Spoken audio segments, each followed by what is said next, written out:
We begin with Hillary Clinton back home in Chappaqua, New York, after falling ill during the 9/11 ceremony in New York City.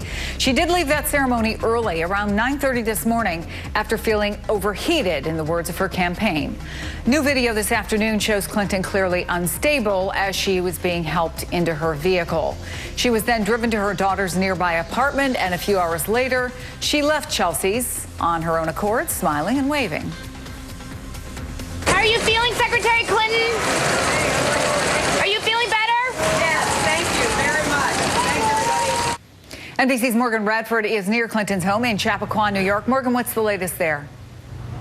Well, Chris, we're standing here in Chappaqua, and we were here the moment that Hillary Clinton arrived at her home. She was in that typical van that she travels in, followed by two unmarked cars, as well as local law enforcement vehicles that were ushering her into that cul-de-sac where she shares a home with former President Bill Clinton. And they've lived here since 2000, since they left the White House. And that is where Bill Clinton was waiting when his wife appeared unsteady at a 9/11 memorial earlier this morning. You can see in video that has since emerged where she's clearly leaning against her Secret Service aides as they're helping her get into that same traveling vehicle. Now, what's curious, Chris, is that reporters were not allowed to follow her or know her whereabouts for the 90 minutes following the time when that video emerged. So it's unclear where she went immediately after, but we do know, as you mentioned, that she later emerged from her daughter Chelsea Clinton's Manhattan home, and her spokesperson said, look, she was feeling overheated. She went to her daughter's home. She was playing with her grandkids on a typical Sunday afternoon, and that, of course, is before she came here. Now, the question is, what happens next? There is no indication that she is going to depart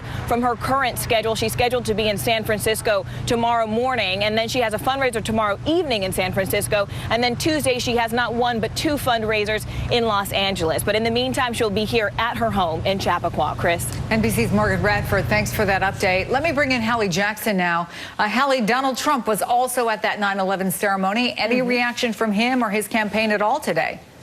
Nothing. Nothing from the campaign, nothing really from Trump himself, although NBC News did catch up with him when he was visiting a firehouse in Manhattan, Rescue One, which is one of the hardest hit fire companies that was affected by September 11th. Trump was there with former New York City Mayor Rudy Giuliani. And let's play a little bit. You'll see he doesn't address it. He says he doesn't know about it. But watch for yourself when our embed, Ali Vitale, who was there, asked. Mr. Trump, a quick question about Hillary Clinton's health incident this morning. Her health incident this morning. So not much from Donald Trump there, nothing from him on Twitter. And in fact, today has largely been devoted for the GOP nominee to focusing on September 11th. Nothing from him either about the other big political headline of the weekend, which has been that basket of deplorables comment from Hillary Clinton. Instead, Trump releasing a lengthy statement about the 9/11 anniversary, saying it is a day of remembrance and sadness, but also of resolve.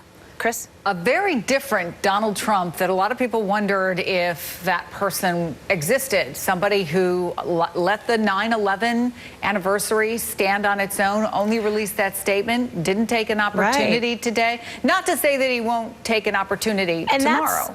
And that's going to be the question, right? How does he respond when and if he ultimately does tomorrow or later in the week, let's say? Traditionally, you might expect a candidate, a nominee, to come out and to say, that they're thankful that their fellow, their rival nominee is okay, and then get back to sort of the race of it and the campaigning of it. But we'll see how Trump and the tone that Trump chooses to take when and if he does say something about Hillary Clinton's health. His first rally after all this, by the way, Chris, tomorrow in Asheville, North Carolina. We will be there. It also raises the question about whether their health, the health of both of them, becomes a bigger issue in this campaign. And it already has been in the sense of medical records and really knowing in detail about what the medical backgrounds are, Hallie.